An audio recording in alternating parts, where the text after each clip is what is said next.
ان کے پیٹ خراب ہو گئے, جو گندا پانی ہے جو دیا گیا ان کو جدھر 20 لوگ آتے ہیں وہاں 60 لوگوں کو بھرا ہوا. جس چکی کے اندر ایک آدمی جاتا ہے اور وہ چکی کے اندر, وہ چکی جو ڈیتھ سیل جسے کہتے ہیں, ادھر 6 لوگوں کو گھسایا ہوا ہے انہوں نے. تو ایک سیاسی کارکنوں کے اوپر جو ظلم ہو رہا ہے, یعنی یہ کبھی پاکستان میں ایسے ہوا ہے؟ تھوڑے سے لوگوں کو پکڑا گیا. مجھے یہ پتہ ہے کہ جنرل ضیاء الحق کے زمانے میں اتنی تعداد میں تھوڑے سے لوگوں کو پکڑا ہے اور انہوں نے بھی مشکل وقت گزارا ہے.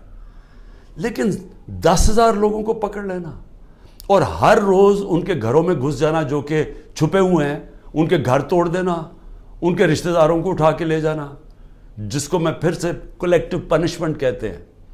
یہ صرف آج اسرائیل کرتا ہے فلسطینیوں سے اور مقبوضہ کشمیر میں کیا جاتا ہے کشمیریوں سے, لیکن اپنے لوگوں سے کوئی دنیا کا ملک یہ نہیں کرتا.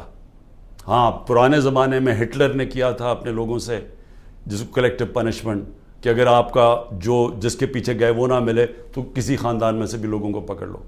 اور یہ پھر اسٹالن کی جو سوویت یونین تھی وہ بھی بڑا ایک خوفناک قسم کا دور تھا, ادھر ہوتا تھا. لیکن یہ کسی مہذب معاشرے میں آج نہیں ہوتا جو آج کیا جا رہا ہے. تو اب میں آتا ہوں کہ کیسز کے اوپر, کیسز کیا بن رہے ہیں لوگوں کے اوپر. ایک کیس سے نکلتے ہیں ان کو دوسرے میں پکڑ کے اٹھا کے لے جاتے ہیں کہیں. عمران ریاض اس ملک کا وہ صحافی تھا جس کو یوٹیوب پہ سب سے زیادہ دیکھا جاتا تھا. اس کا ابھی تک پتہ ہی نہیں وہ کدھر ہے, اور ہم سب کو خوف ہے کہ اس کے اوپر تشدد اتنا کیا ہے کہ یہ اس کو سامنے نہیں لے کے آ رہے. عدالتیں بلا رہی ہیں, وہ نہیں آ رہا. اور جو پھر ہماری عدالتوں سے ہو رہا ہے اس وقت, بالکل عدالتوں کو انہوں نے ایسا کیا کہ ان کی کوئی حیثیت ہی نہیں ہے. سپریم کورٹ کا فیصلہ ہوتا ہے آئین کے مطابق, ہم آئین کے مطابق فیصلہ کرتے ہیں. 14 مئی کو الیکشن ہونا تھا, 90 دن کے اندر آئین کہتا ہے. حکومت نے کوئی فکر نہیں کی. پختونخوا اور اس وقت پنجاب کے لوگ ایک انلیگل, ایک کیئر ٹیکر گورنمنٹ جس کی کوئی لیگیلٹی نہیں ہے, قانون میں کوئی حیثیت نہیں ہے, آئین میں کوئی حیثیت نہیں ہے, وہ بیٹھے ہوئے اوپر, اور وہ کیسز پہ کیسز, انتقامی کارروائی. یعنی کیئر ٹیکر کا مطلب ہی ہوتا ہے وہ نیوٹرل ہوتے ہیں.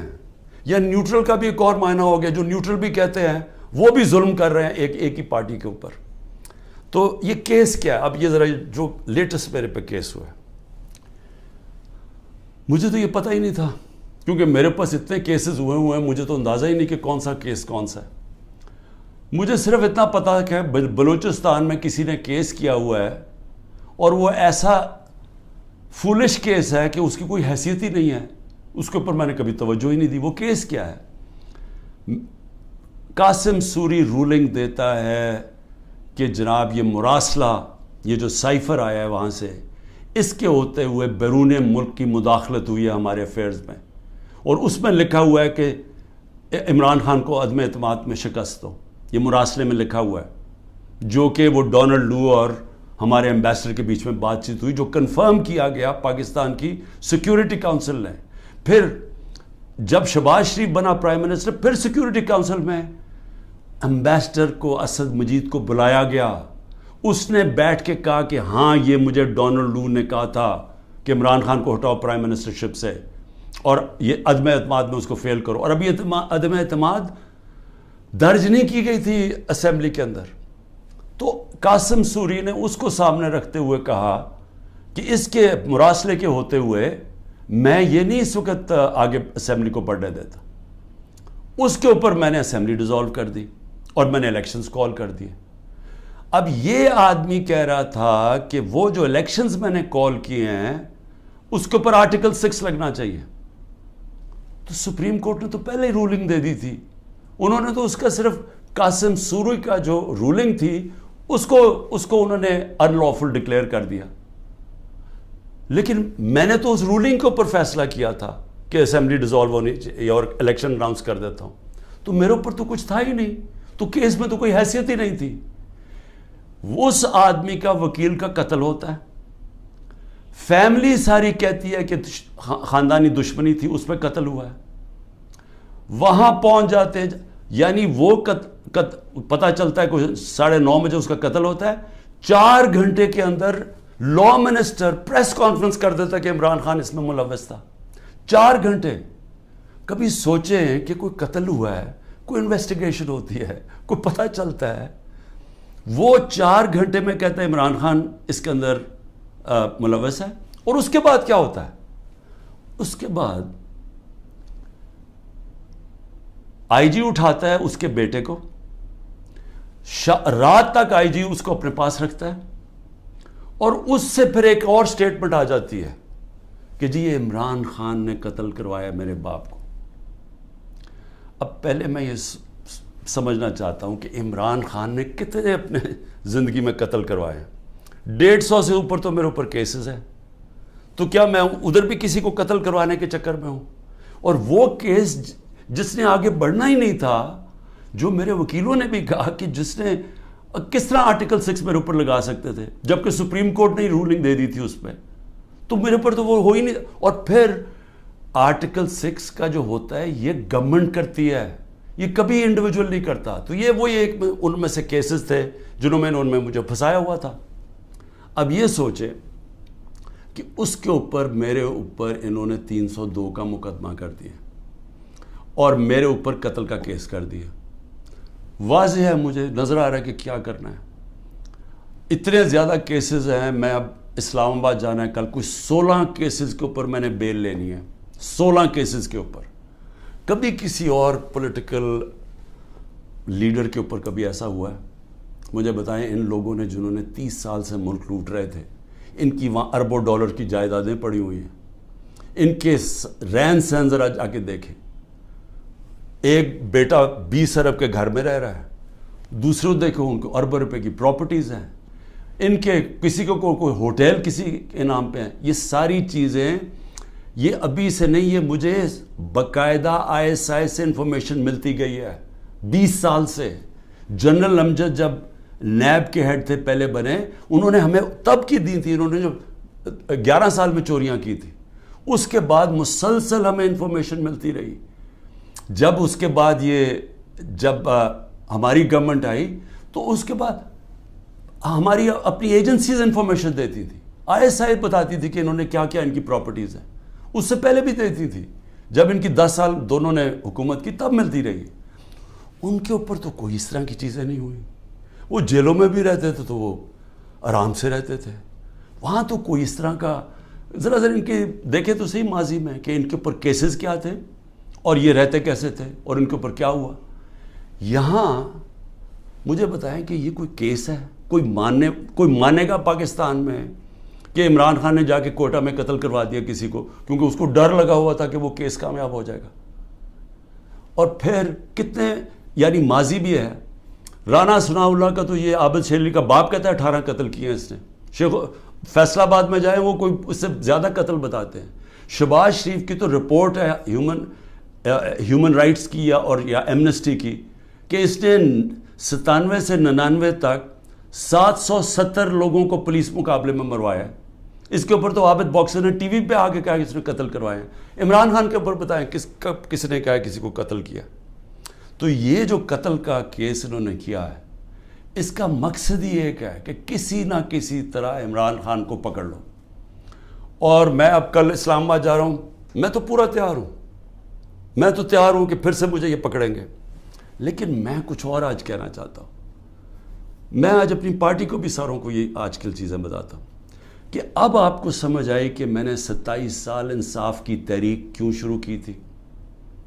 کیونکہ یہ جو ہمارے سے ہو رہا ہے، جو میرے سے ہو رہا ہے، جو میرے لوگوں سے ہو رہا ہے، یہ پاکستان کے عام آدمی سے ہر وقت ہوتا ہے جب طاقتور کے سامنے وہ کھڑا ہوتا ہے. پوچھے ذرا آج اندرون سندھ میں جو ہوتا ہے لوگوں سے، کیا یہ مخالفین کے ساتھ کرتے ہیں، کس طرح یہ FIR پولیس کا استعمال کرتے ہیں، لوگوں کو غلام بنایا ہوا ہے. بیچارے اتنے لوگ ڈرتے ہیں وہاں ان سے کیونکہ لوگ تو بے بس ہیں.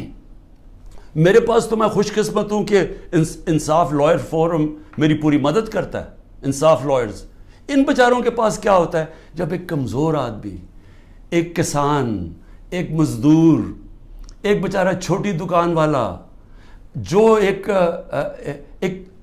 لو گریڈ کے تنخواہ دار لوگ، یعنی میں بات کر رہا ہوں جو کمزور لوگ جن کے پاس پیسے بھی نہیں ہیں، وسائل بھی نہیں ہیں، وہ ان کو جب وہ طاقتور کے سامنے وہ کھڑے ہوتے ہیں تو سوچیں ان کا کیا حال ہوتا ہے. یہ 75 سال سے ان کا یہ حال ہے. یہ جو میں بار بار آپ کو کہتا ہوں کہ جب تک یہ قوم آزاد نہیں ہوگی، جب تک انصاف نہیں آئے گا، تو انصاف تو آنے دیا ہی نہیں ہے. یہ اوپر سے جو سنبھال کے بیٹھے ہوئے سسٹم، یہ تو قانون کے اوپر ہے. چوری کریں، سب کچھ ہو رہے ہیں، NRO مل جاتا ہے، طاقتور کو پوچھنے والا نہیں ہے. مجھے گولیاں لگتی ہیں، میں اپنی FIR نہیں کٹوا سکتا کیونکہ دوسرا اتنا طاقتور تھا. اور یہ کمزوروں سے ہر روز جب طاقتور سے ٹاکرا پڑتا ہے، جب ان کی زمینوں پہ قبضہ ہوتا ہے، وہ بے بس ہو جاتے ہیں. کوئی ان کو پوچھنے والا نہیں ہوتا. کیوں قبضہ گروپ امریکہ میں نہیں ہے، انگلینڈ میں نہیں ہے؟ کیوں ڈیولپڈ ملکوں میں جدھر رول آف لا ہے وہاں کیوں نہیں قبضہ گروپ؟ کیونکہ وہاں لوگوں کی حفاظت کرتا ہے. کمزور کو طاقتور سے تحفظ دیا جاتا ہے. انصاف کے نظام میں ان کے فنڈامنٹل رائٹس کی حفاظت کی جاتی ہے. تو یہاں تو جو آج ہو رہا ہے، یعنی تھوڑا بہت جو ملک چل رہا تھا اس طرف، کہ جب وہ لائرز موومنٹ شروع ہوئی 2007 میں، اور کرتے کرتے ایک آزاد عدلیہ کی طرف گئے تاکہ وہ ہمیں بچائے گی اگر حکومت ہمارے سے ظلم کرتی ہے، تو یہ تو سارا ہی ختم ہو گیا. اب تو ہم وہ پہنچ گئے ہیں جو مجھے تو نہیں یاد، یہ تو وہ بدترین مارشل لاز میں پہنچ گئے ہیں. ہمارے تو سارے فنڈامنٹل رائٹس ختم ہو گئے ہیں آج. یعنی اس طرح کا کیس اور اس طرح کے کیسز. ضلع شاہ کو پولیس اٹھا کے لے کے جاتی ہے، اس کو 3 لوگوں کو چھوڑ دیتی ہے، وہ گواہ تھے، اس کو لے جاتی ہے، اس کو علیحدہ لے جاتی ہے. اس کے بعد اس کی لاش پڑی ہوئی ملتی ہے سڑک پہ، جو کہ کوئی اٹھا کے جا کے سروس ہاسپٹل لے جاتا ہے. میرے اوپر قتل کا لگ جاتا ہے 302 کا. اس کے اوپر مجھے کہتے ہیں کہ میں نے اسے قتل کیا. اس کے بعد رپورٹ آتی ہے 3 دن کے بعد، پوسٹ مارٹم رپورٹ آتی ہے جس میں بتاتا ہے کہ 26 جگہ کے اوپر اس کے اوپر تشدد کیا گیا. 26 جگہ پہ. تو ایک دم وہ گھبرا جاتے ہیں کیونکہ وہ تو کسٹڈی میں تھا، تو میں نے کیسے اس کے اوپر تشدد کیا ہوگا. لہٰذا وہ پھر رپورٹ چینج ہوتی ہے، ایکسیڈنٹ بتایا جاتا ہے، اور ایکسیڈنٹ میں پھر مجھے ملوث کر دیتے ہیں کہ شاید مجھے کوئی انفارمیشن تھی اور میں نے بتائی نہیں. یہ ہو رہے ہیں کیسز یہاں آج.